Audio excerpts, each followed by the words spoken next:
नमस्कार मंडळी. बटाट्याची चाळ या पुस्तकातील सांस्कृतिक चळवळ ही कथा मी तुम्हाला वाचून दाखवणार आहे. आणि या कथेचे लेखक आहेत पु ल देशपांडे. चला तर कथेला सुरुवात करूया. बटाट्याची चाळ. कै धुळा नामा बटाटे. क्रॉफर्ड मार्केटातील टोपल्यांचे व्यापारी यांनी 1880 साली कशी बांधली तेव्हापासून ती निरनिराळ्या मालकांच्या हाती जात जात चाळीचे भाडे वसूल करणारा आद्य पूरभैया वेटकीनंद तिवारी ह्याचा खापर पंतू जानकी दुलारे तिवारी ह्याच्या मालकीची कशी झाली तेथपर्यंतचा इतिहास. मराठेशाही शिवाजी पासून दुसऱ्या बाजीरावापर्यंत कशी गेली ह्या इतिहासापेक्षा अधिक रोमहर्षक आहे. चाळीत विजेचे दिवे कोणत्या साली प्रथम आले, कोणत्या साली गेले. बटाटे कुलोत्पन्नापैकी तिसऱ्या दर्जाचे कैसरे हिंद मेडल मिळालेल्या एका वंशजाने चाळीला रंग कसा व कोणता दिला होता. प्रातर्विसर्जन केंद्रातल्या साखळ्या ओढल्या म्हणजे एकेकाळी पाणी कसे येत असे. कठड्याला प्राचीन काळी पॉलिशही कसे लावलेले होते.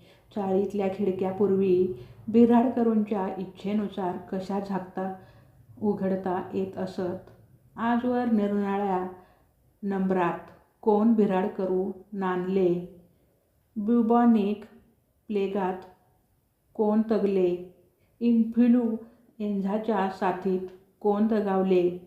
चाळीच्या इतिहासात चोऱ्या किती झाल्या आणि कृतप्रयत्नांचा चोराला पश्चाताप न होता चोरण्यालायक वस्तू त्याच्या हाती लागण्याचे योग कितीदा आले याचा इत्थंभूत वृत्तांत बाबूकाकांनी टिपून ठेवला आहे. इतकेच काय पण 7 नंबरातील द्वारकानाथ गुप्ते रॅली ब्रदर्स यांचे ज्येष्ठ बंधू बंडोपंत आणि 11 नंबरातील भाई साहेब चौबळ कलेक्टर्स ऑफिस यांची भगिनी चंपू ह्यांचा प्रेमविवाह हा गिरगावातील आद्य प्रेमविवाह का व कसा हा इतिहास बाबूकाका सांगू लागले की पुराणातल्या अर्जुन उलुपीच्या आख्यानाची आठवण होते. बंडोपंत आणि चंपू माहीमच्या जंगलात पळून गेली होती याची आठवण दिली म्हणजे बंडोपंतांच्या चेहऱ्यावर अजून टवटवी फुलते आणि सुनेच्या 6व्या लेकीसाठी आपल्या पतीचे धोतर आणि आपले खडीचे लुगडे यांची गोधडी शिवत बसलेल्या चंपूमावशीच्या मोतीबिंदू पडलेल्या डोळ्यांत पाणी चमकले. आपल्या सर्वगुणसंपन्न चाळीतील भाडेकरूंची तोंडे 10 दिशांना असावीत हे त्यांनाच पटेना. इतकी वर्षे एकत्र नांदूनही आपण जातीभेद विसरत नाही. 23 नंबरातील जनोबा रेग्याला अजून आपण तोत्रा शेणवी म्हणतो. खुद्द अण्णा पावश्यांच्या पत्नीला भटुरगी म्हणतो. चंपूमावशींना बाबूकाका खऱ्यांची नात आजीच्या शिकवणीने परभटली मेली म्हणते. कोणाला कोलंबी खाऊ तर कोणाला सोनारडा ही जातीयवाचक विशेषणे लावण्यात येतात. बाबलीबाईच्या नथीतल्या हिऱ्याच्या खरेपणाची शंका घेण्यात येते. इत्यादी गोष्टींचा त्यांनाच पश्चाताप होऊ लागला. त्यात शेजाऱ्यांवर प्रेम करा, सौजन्यता हा उभयपक्षीय गुण आहे. जातीभेद नष्ट करा, अधिक धान्य पिकवा.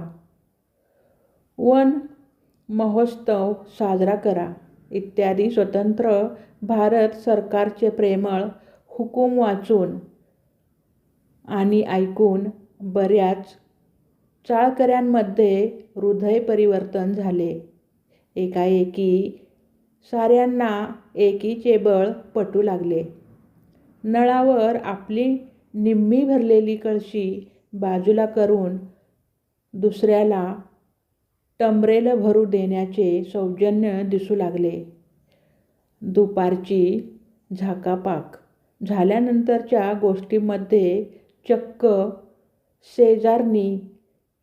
शेजारणीमध्ये परस्पर प्रशंसा सुरू झाली.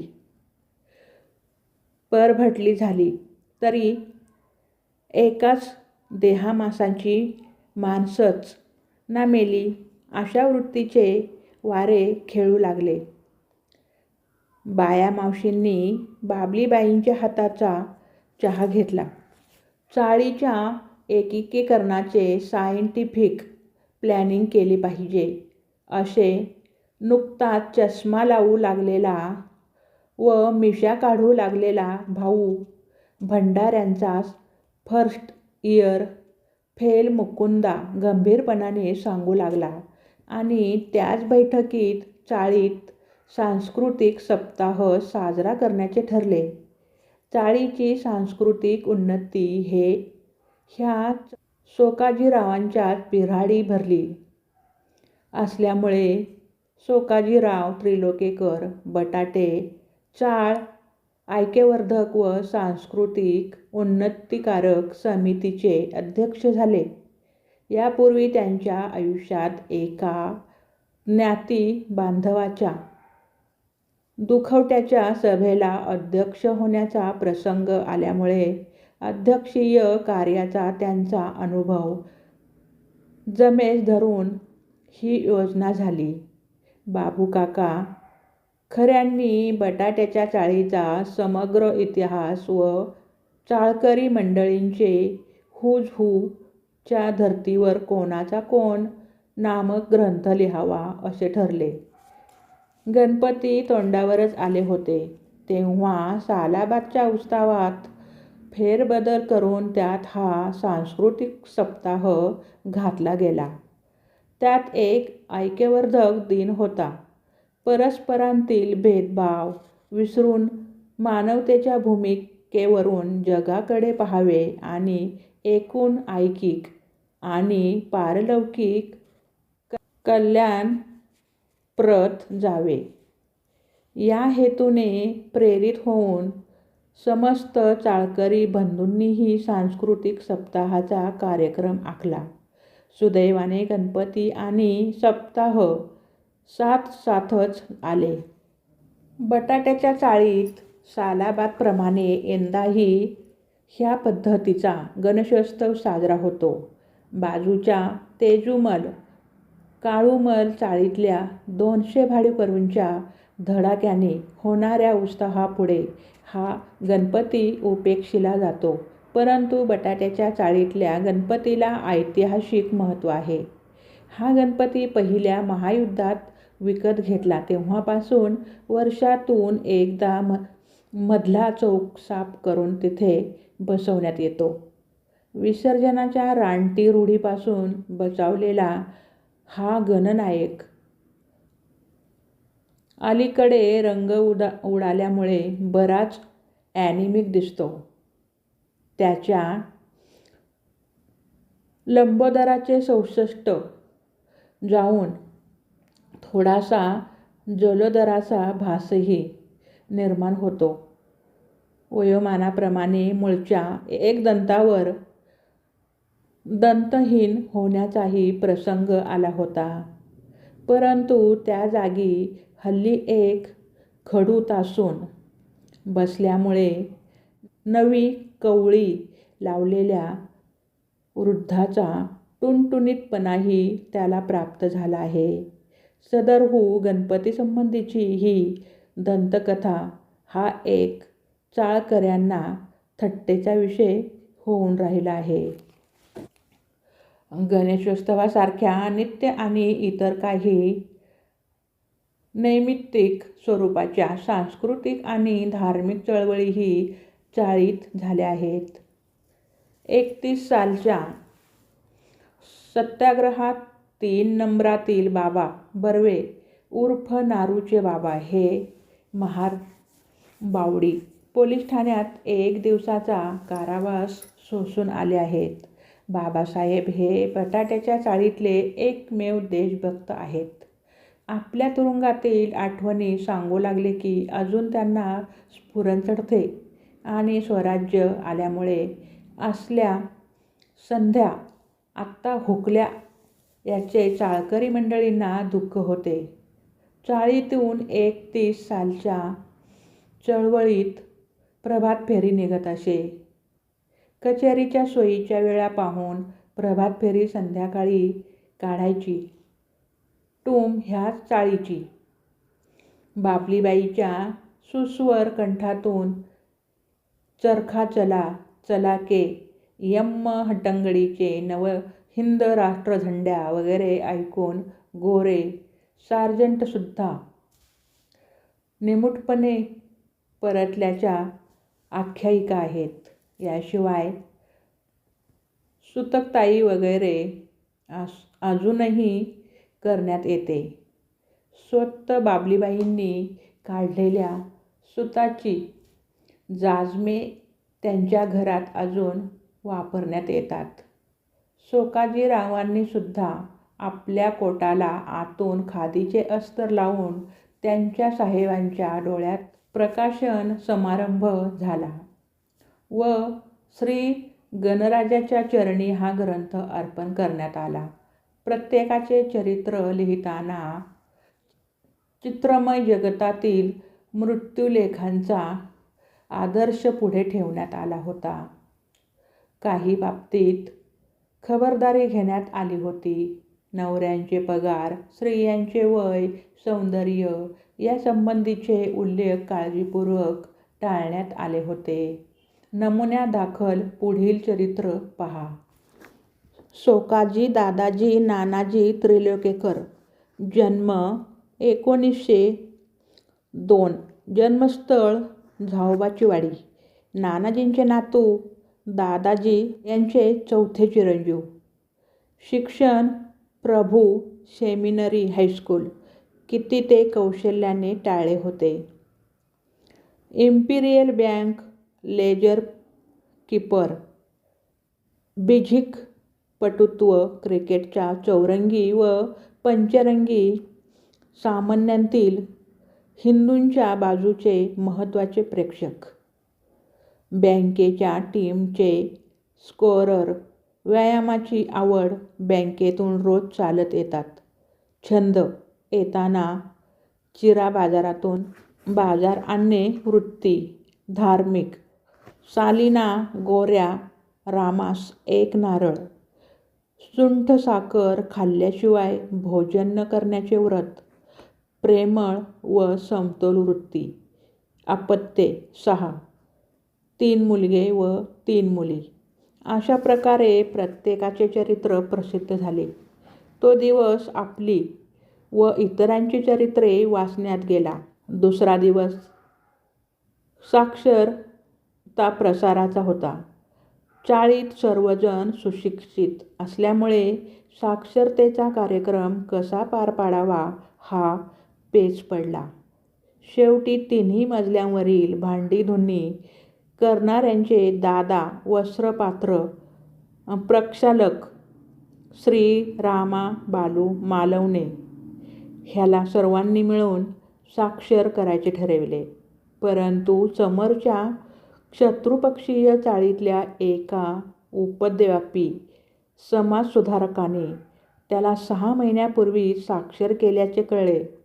ह्या अतिक्रमणाबद्दल त्या साक्षरता प्रसारकाचा निषेध करण्यात येऊन साक्षरता दिन पार पडला. वनमहोत्सवाचा दिन मात्र मोठ्या उत्साहाने साजरा करण्यात आला. आदल्या दिवशी संध्याकाळी सोकाजीराव इतर 2-3 भाडेकरूंना घेऊन बोरिवलीला आपले मामा भुजंगराव नवलकर यांच्या बगीचात जाऊन तेथून 51 रोपटी उपटून घेऊन आले. सकाळी सर्वांनी स्नाने उरकून गॅलरीच्या कठड्यांना ती रोपटी बांधली. हा उपाय वटसावित्रीच्या वडाच्या डहाळीला सूत बांधण्याचा धार्मिक आधार देऊन पावशीण मावशींनी सुचविला. मंडळातर्फे त्यांचे आभार मानण्यात आले. वृक्षारोपण मोठ्या उत्साहाने साजरे झाले. याशिवाय त्याला जोडून अधिक धान्य पिकवा हाही कार्यक्रम पार पडला. वृक्षारोपणाचे दिवशी बापूकाकांचे पेशवाईतील वृक्ष हा विषयावर ऐतिहासिक स्वरूपाचे व्याख्यान झाले. समेळदादांनी काष्ठौषधींचा वृक्षाशी संबंध यावर वैद्यकीय प्रवचन केले. भगिनींनी आपल्या सुस्वर कंठाने लावूया झाडे सख्यांनो लावूया झाडे, कुदळी घेऊन एका घ्यावे खोदूया खाडे, हे गीत म्हटले. मुलींनी वनमहोत्सवाचा नाच करून दाखवला. त्यामुळे सर्वांच्या मनावर झाडांचे महत्त्व पटले. वाढत्या काळा बाजारवाल्यांना टांगायला केवळ झाडांची चटई कशी आहे हा मुद्दा दे. भ. बाबा बर्वे यांनी आपल्या क्रांतिकारक भाषणात सांगितला. संध्याकाळी चाळीतील स्त्रिया व मुले राणीच्या बागेत झाडांचे दर्शन घ्यावयास गेली. त्यामुळे पुरुष मंडळींना वृक्षारोपणाचे महत्त्व अधिक पटले. चौपाटीवर मोकळ्या वाळवंटात झाडे लावून वृक्षसंपत्ती वाढवावी असा एक ठराव पास करण्यात आला. त्याचप्रमाणे झाडे जंगलात पडल्यामुळे शहरातील लोकांना त्यांचे खरे महत्त्व कळले नाही. तेव्हा ती झाडे आणून शहरात लावावी व शहरे जंगलात नेऊन वसवावी. त्यामुळे झाडांची उपेक्षा थांबेल असा दुसरा ठराव करून दोन्ही ठराव दिल्लीला पाठवण्यात आले. त्यानंतरचा सौजन्य दिन उर्फ शेजाऱ्यावर प्रेम करा दिन हाही पार पडला. त्यानंतर प्रत्येक शेजाऱ्याने प्रेमाने दुसऱ्याच्या उजव्या डाव्या गालावर चापट्या मारल्या आणि त्यानेही त्या तितक्याच प्रेमाने खाल्ल्या. शेजारणींनी एकमेकांच्या कळशा भरल्या, वेण्या घातल्या. प्रेमाच्या भरात एकमेकींची मुले चांगली भेटले. दागिन्यांच्या खरेपणाची शंका घेतली नाही. सांस्कृतिक सप्ताहाला कार्यक्रम कमी पडू लागला म्हणून दारूबंदी दिन साजरा करण्यात आला. वास्तविक बटाट्याच्या चाळीत रामा, बालू याखेरीज इतर कोणाचाही ह्या मादक घातक आणि अराष्ट्रीय पेयाशी संबंध आला नव्हता. एकदा फक्त जनोबा रेग्यांच्या ऑफिसमधील टेलिफोन ऑपरेटर जॉन गोन्साल्व्हिस ह्याच्या लग्नात त्यांनी पेल्याभर स्वीट वाईन घेतली होती. त्यामुळे दारूच्या दुष्परिणामांवर त्यांचे व्याख्यान झाले.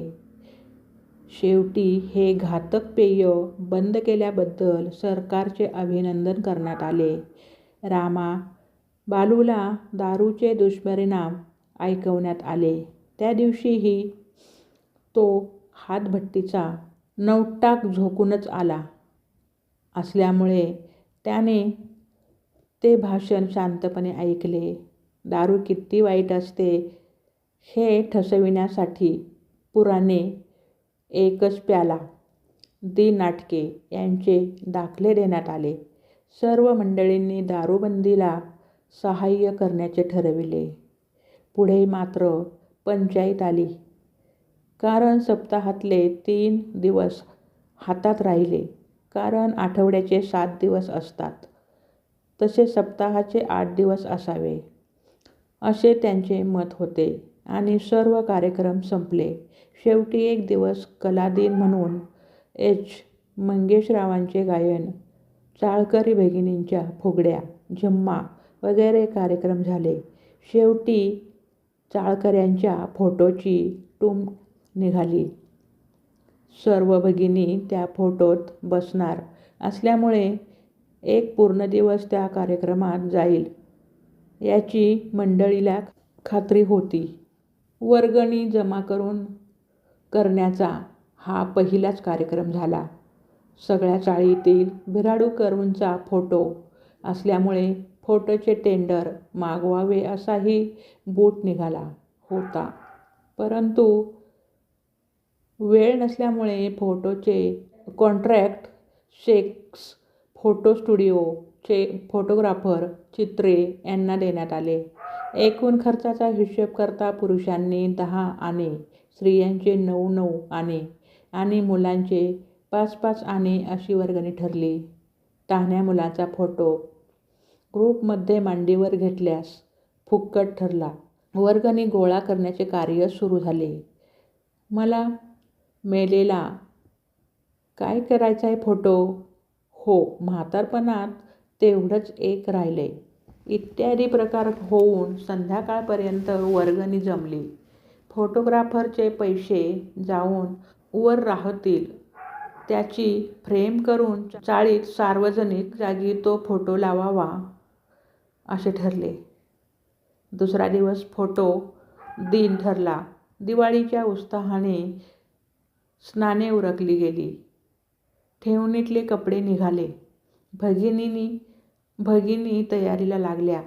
नाक्यावर दुकानात स्नो पावडरची विक्री झपाट्याने वाढली. नव्या रिबिनी आल्या.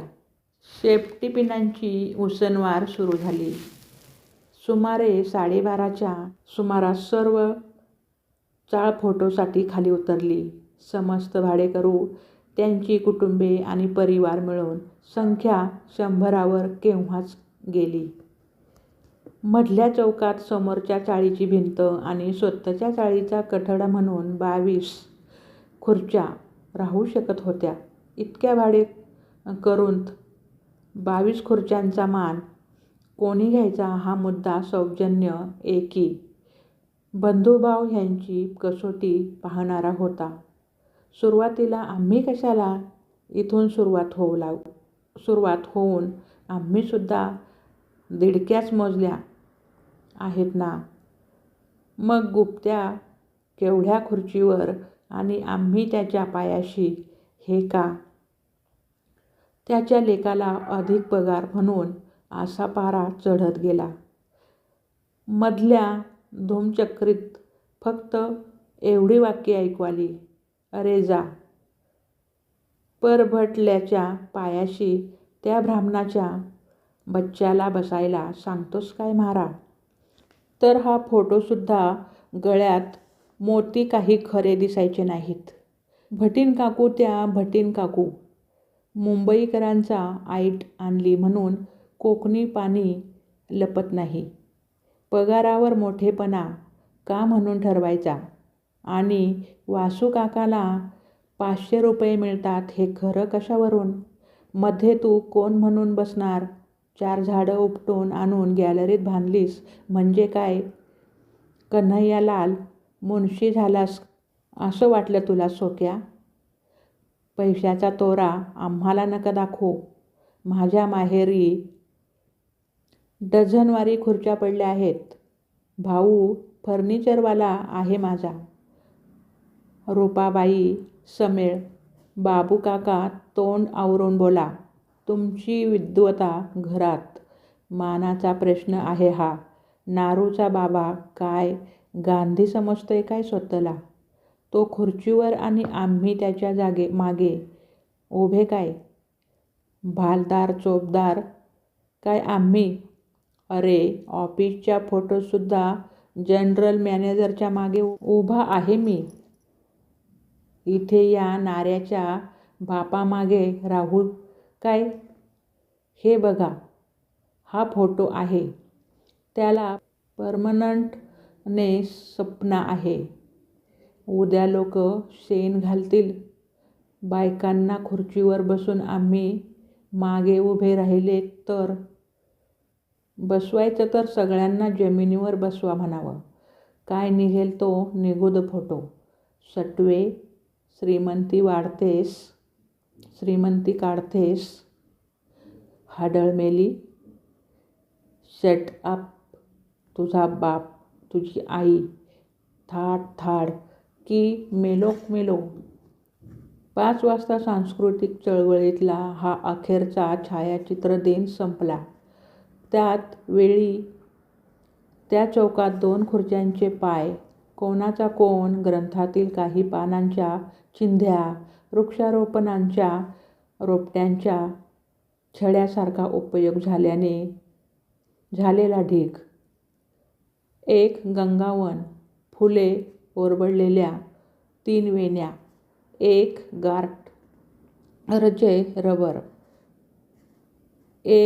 गार्टरचे बक्कल आणि फाडून लक्चर झालेला फोटोग्राफर, चित्रांच्या काळा बुरखा.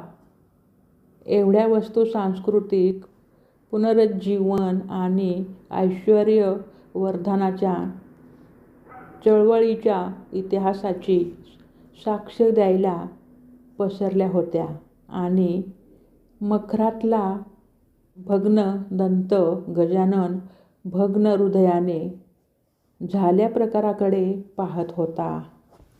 कथा आवडली असेल तर चॅनलला लाईक, शेअर, सबस्क्राईब करा आणि नवनवीन कथा ऐकण्यासाठी असेच आपल्या चॅनलला कनेक्ट राहा.